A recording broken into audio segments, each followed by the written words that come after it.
আলহামদুলিল্লাহ, আজকে আমাদের প্রায় 20-25 জনের রেডি করা খাতা পাঠানো হচ্ছে এবং আমরা যেভাবে পাঠাই আর কি এভাবে প্রত্যেকটা সেট আমরা মিলানোর পরে সবগুলো চেক করি। এটা হচ্ছে আইসিটি খাতা, সবগুলো পরীক্ষণ রয়েছে কিনা, নাটা পরীক্ষণের মতো থাকবে।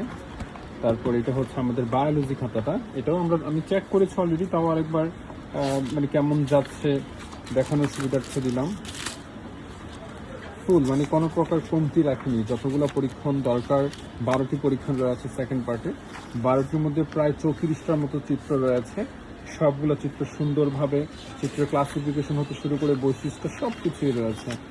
এটা বায়োলজিটা, এটা হায়ার ম্যাথের ক্ষেত্রে এটা হলো ফার্স্ট পেপার। 11টি পরীক্ষণ থাকবে, যথাযথভাবে কমপ্লিটভাবে গ্রাফ সহকারে বোর্ডের নিয়ম মেনটেন করে। এটা হলো বাইন্ডিং খাতা চেয়েছিল, বাইন্ডিং অর্থাৎ বাধাই করা খাতাগুলো। এটা ফিজিক্স খাতা, প্রত্যেকটা একুরেটলি রয়েছে। এটা হলো কেমিস্ট্রি বুথ পেপার, আমি ইন ডিটেলসে দেখাচ্ছি না, জাস্ট যতটুকু ধারণা দেওয়ার সুবিধার্থে দেখালাম আর কি লেখাগুলো কেমন হতে পারে। আর অনেকে একটু লেট হচ্ছে, আমাদের 4-5 দিনের সময় লেগে যাচ্ছে। আমরা দুঃখিত বিষয়গুলোর জন্য, তবে আগামীতে 1-2 দিনের মধ্যে পাওয়া যাবে, আগামী 2-3 দিনের মধ্যে।